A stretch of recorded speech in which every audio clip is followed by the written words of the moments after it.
بسم الله الرحمن الرحيم أعوذ بالله من الشيطان اللعين الرجيم. بسم الله الرحمن الرحيم.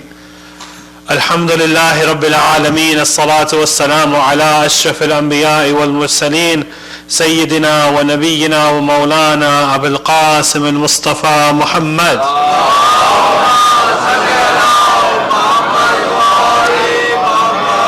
وصلى اللهم على آل بيته الطيبين الطاهرين المعصومين المظلومين المنتجبين. قال الله الحكيم في القرآن الكريم: بسم الله الرحمن الرحيم. يا أيها الذين آمنوا وأطيعوا الله وأطيعوا الرسول وأولي الأمر منكم. صلوات بر محمد وعلى محمد. When we look at the event of Karbala from a practical perspective, we find that Karbala gives us answers to every aspect of our life. It gives us answers to every aspect of our life. Not only does it do that, but it makes everything from the divine realm, it brings it down and makes it practical so that everyone can be a part of the Husseini movement throughout the rest of time. When we talk about Karbala, it's not just an event that occurred X amount of years ago. When we talk about Karbala, it's not something that just happened and that it's a part of the history books. No, Karbala is a living tradition. Karbala is a tradition that we need to embody in ourselves. When we look at the event of Karbala, there is not any disjunction between belief and action, between aqa'id and furu and usul, nothing of the sort. And we must realize that the Karbala movement was not something that was just so that we could come here and cry over Imam Hussein, and that's it. Who is this Hussein that we talk about? What is this personality of Hussein? Rasulullah himself. So recite salawat, please.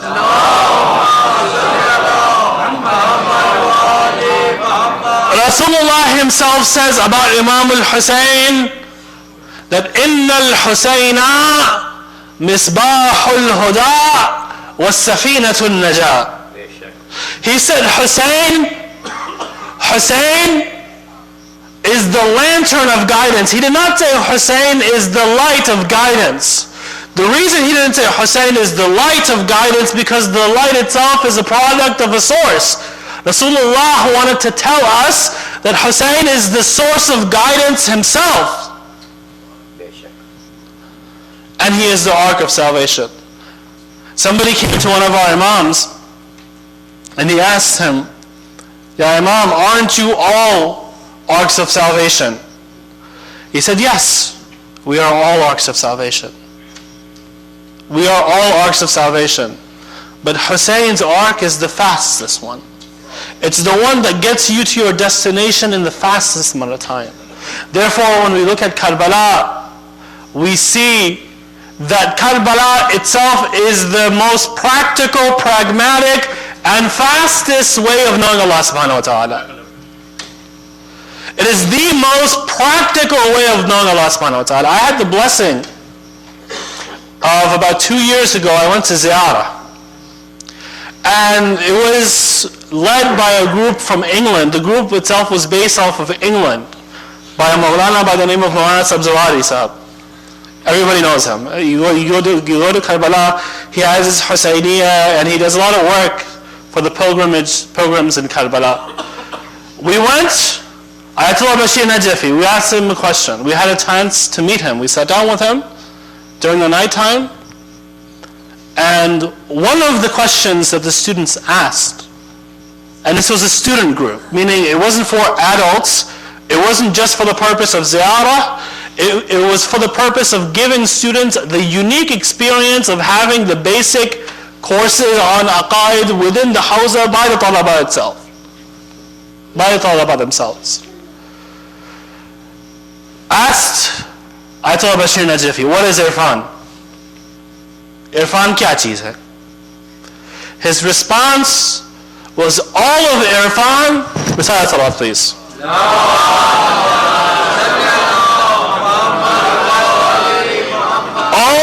irfan is abiding by all the wajibat and avoiding all the muharramat. That's all it is. See, another mujtahid who also had the chance to meet in one of his more recent lectures, a man by the name of Ayatollah Misbah Yazdi, he quotes teaching advices from his teacher, Ayatollah Bahjat. Ayatollah Bahjat is known to be one of the highest ranking mystics of our time. After Imam Khomeini, he has a very high rank, marhum Ayatollah Bahjat. He says, people would come to Ayatollah Bahjat, they would be like, do you have some special knowledge for us that we can gain so that we could get closer to Allah subhanahu wa ta'ala? And his response is, look, the Quran is there. What else do you need? He says, look, to get closer to Allah subhanahu wa ta'ala does not mean have a special knowledge that is meant for a few people and that's it. No. Everybody in this room, everybody in this world today can live according to the principles of Allah subhanahu wa ta'ala, the life of the highest levels of mystics, provided they perform all the wajibat and avoid all the muharramat. Very easy to say. Very easy to say, but can you imagine putting that into practice? Performing all the wajibat and abstaining from all the muharramat. After all, we come from a school, and I'm not reciting Masa'ib right now, but in the Masa'ib of Sayyidah Zainab, and I mentioned this to a brother on the way here, we say that Imam al-Sajjad, he said that my Aunt Zainab's Salatul Layl never became qada. What does that mean? Look, on the day of Ashura, Janabi Zainab saw all the tragedies that befell Imam Hussein, and upon her household and her family and herself. She witnessed all the events of Sham Ghariba. Yet Imam Sajjad says, my Aunt Zainab's namaz shab never became qada. Meaning, after all she had seen in Sham Ghariba, Janabi Zainab still lifted her hands up in prayer for Salat al-Layl. After all, we are followers of these individuals. We are followers of individuals who were the epitome of society. The Quranic verse that I quoted was يَا أَيُّهَا الَّذِينَ آمَنُوا أَطِيعُوا اللَّهَ وَأَطِيعُوا الرَّسُولَ وَأُولِي الْأَمْرِ مِنْكُمْ. O you who believe, follow the Prophet and the Messenger and those who have been bestowed with authority from amongst you. Following God is the first step towards success. It means, literally speaking, when I say La ilaha illallah, the first thing that I say is La ilaha, which is the negation of all other deities, except, then I say illallah, except Allah subhanahu wa ta'ala. Sayyid Ali Khamenei, in one of his books, he talks about this. He said, look, the Arabs were not fools. They knew that they had false gods. Their gods couldn't do anything from them. But the reason the system was kept intact was because the powerful sought power through these gods. They knew that these gods weren't going to help them. They knew it. But in order to keep their power, they perpetrated the myths behind these gods. When I say La ilaha illallah, when I say Ati'ullaha wa Ati'ur Rasul wa ulil amri minkum, the first part of that formula is Ati'ullaha. Ati'ullaha. Follow God. Wa Ati'ur Rasul. And have ita'at of the Prophet. The Prophet. The Prophet who is not just a prophet for all mankind. He is a prophet for all of existence. When we look at this idea that we have to follow a man who was considered to be rahmatan lil alameen, not just rahmatan lil nas, not just not just mercy for all men or women, but alameen. Allah subhanahu wa ta'ala, when He mentions Prophet Muhammad in the Quran, He quotes, and I quote, the Quran mentions the Prophet Muhammad with a lot of respect. Sometimes it calls him Muzammil, Mudassir, Rasul. But there's this one time Allah says, Ya ayyuha Rasul, balligh ma unzila ilayka min rabbik.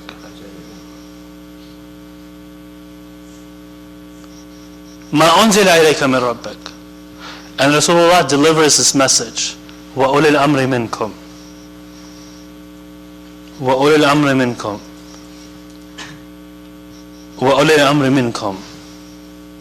And he delivers this khutbah of Ghadir. I don't want to get into the details of the khutbah, but my whole point and the topic that I will be discussing would be Karbala as the crucible for practical spirituality and practical mysticism in these lectures.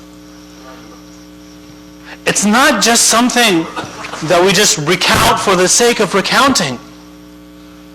When I recite Ziyat Ashura, and when I say, for example, Assalamu ala al-Husayn wa ala Ali ibn al-Husayn wa ala awlad al-Husayn wa ala ashab al-Husayn, I should be saying, look, I'm setting these individuals as sources of guidance.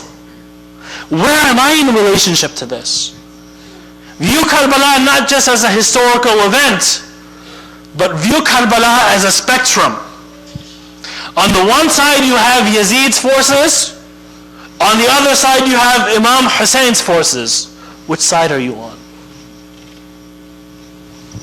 Which side are you on? To say that we are followers of Husayn is easy, but to put yourself in a situation where, for example, you are Zainab sacrificing her sons, you are Layla or Rabab or Farwa, you're not there in Karbala if you are Janab Zainab's husband, but you send your kids to represent you. You're not Imam al-Hasan. Imam al-Hasan is not there, but he makes sure that all of his descendants, his sons, are there in Karbala. If you're Mulbanin, you're not in Karbala physically, but your 4 sons get slaughtered on the path of Imam Hussein. And you know what?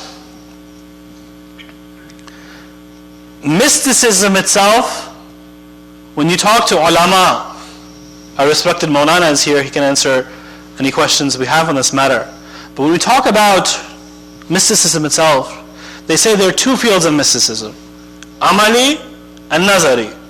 Amali is practical day-to-day affairs. You don't need to have that extra knowledge to be practical mystics. No, it's for everybody. But for the theoretical aspects of it, the theoretical philosophy of it, and there is a lot, and I mean a lot in the Muslim world that comes in terms of that gains the title mysticism. When I talk about mysticism from the Shia perspective, it is simple. And I quote this philosopher. He was a man by the title of Mullah Sadra. He lived in the Safavid times. His life comes in multiple stages, 3 stages of his life. The stage number 1, where he studies in his hometown of Shiraz, and then he goes to Isfahan to study under the likes of Mir Damad and Sheikh Bahai, who were very high-ranking scholars of the time. And you can see influences in his philosophy, that his philosophy is influenced by Sheikh Bahai and his other teachers. So this is the first stage of his life. The second stage of his life is when he goes into seclusion. You see, when he looked at society, he saw people that were talking about mysticism, they were talking about spirituality, but inside they were hollow. Inside they were empty. So he went into seclusion. And then he starts experiencing the spiritual realities and the mystical surprises of life. The last stage of his life, he goes back to Shiraz and starts teaching. And all the main works that he writes are in this last stage of his life. Ayatollah Aqil al-Ghalawi is quoted to have said that if there was ever a scholar at the level of Mullah Sadra at all, until from his time until now, the only one at that level was Allama Tabatabai, the author of Tafsir al-Mizan. He was the only one. He was the only one. His main work, Mullah Sadra's main work, consists of 4 journeys to Allah subhanahu wa ta'ala and then back. What are these 4 journeys? The first journey is from the creation to the truth, with the truth. The second journey is from the truth to the truth, with the truth. The third journey is from the truth to the creation. And then the final journey is from the creation to the creation.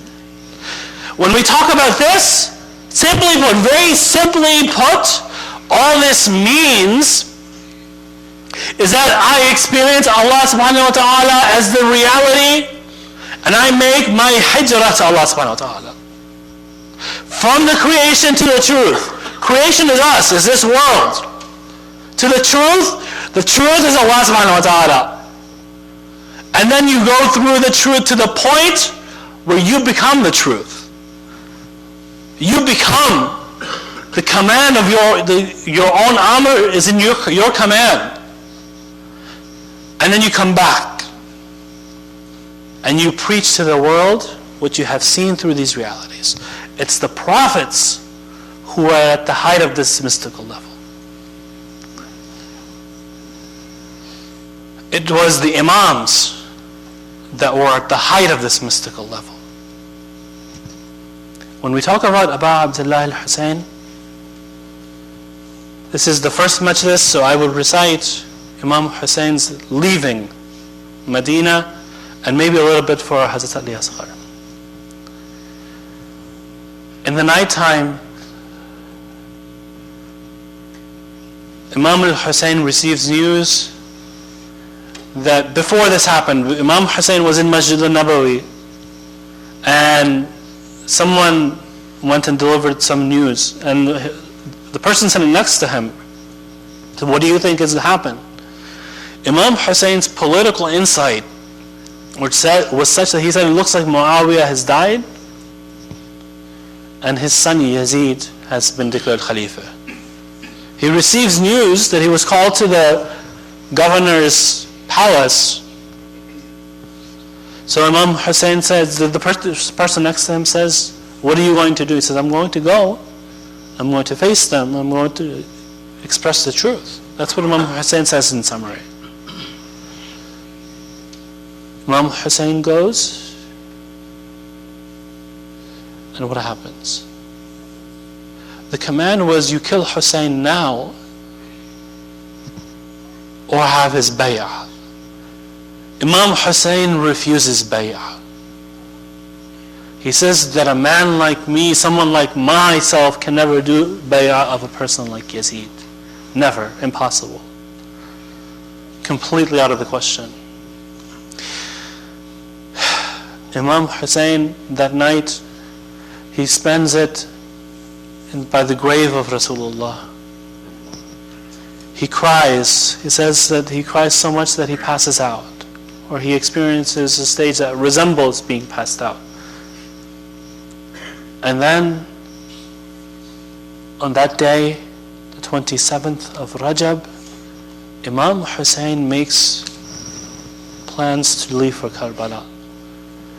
It is said that when the women were being put on the camels to ride, Farah would get up, Qasim would follow her, Layla would get up, Ali Akbar would follow her. But there was this one woman when she came, when she was announced to leave for the caravan, it is said that Abbas started running towards her direction. Ali Akbar started running towards her direction. Qasim started running towards her direction. Even Imam Hussein started running towards her direction. Who is this lady? Who is this lady? This lady is none other than Sayyidah Zainab. Imam al-Hussein bids his final farewell, and he decides to leave Medina. He leaves behind a daughter by the name of Fatima al-Sughra. My dear brothers and sisters, Fatima al-Sughra is ill, so Imam Hussein cannot take her to Karbala. Fatima al-Sughra goes to Imam Hussein, and she says, at least leave this 6-month-old baby, Ali, this little baby, not 6 months old, a few days old, baby Ali al-Asghar for me. Imam Hussein, Sughra has Ali al-Asghar in her arms. Imam Hussein, it is said that he whispers something into the ear of Ali al-Asghar, and Ali al-Asghar jumps from Fatima al-Sughra to Imam Hussein. I don't know what it was that Imam Hussein said. Maybe he told his son Ali al-Asghar that Shahada was written for him in Karbala as well. Therefore Ali al-Asghar jumped from Fatima al-Sughra to Imam al-Hussein. My dear brothers and sisters, I bring you to this final point. Imam al-Hussein, it's the day of Ashura. Imam Hussein is bidding his last farewells. Imam Hussein goes up to his enemy and he says, Hal min nasirin yansuruna? Is there anybody to help me? He says, is there anybody to help me? None of the enemies respond. Ali al-Asghar responds. None of the enemy responds. Ali al-Asghar responds. You know the story. I conclude with this point. Imagine yourself in Imam al-Hussein's shoes. Ali al-Asghar has been slaughtered. You've done wudu with Ali al-Asghar's blood. You've rubbed it over your face. You now have literally no one left except the sick Imam al-Sajjad left. Imam al-Hussein goes. He shows what happens to the women and children. He goes to the back of the tent and he decides to dig the grave of Ali al-Asghar. He digs the grave. Lady Zainab comes and she says, brother, no, give me the body, you dig the grave. Imam al-Hussein, since this majalis is for Ali al-Asghar, Imam al-Hussein, it is said, he digs the grave and then he says to his son, my son, look, whenever someone dies, it is customary to sprinkle water on this grave. And my son, I'm sorry, I don't have any water to give you. Imam al-Hussein cries so much that the tears become the water that moistened the grave of Ali al-Asghar. And this little baby is put into this grave, the only grave Imam Hussein made, and that was Ali al-Asghar. Inna lillahi wa inna ilayhi raji'un.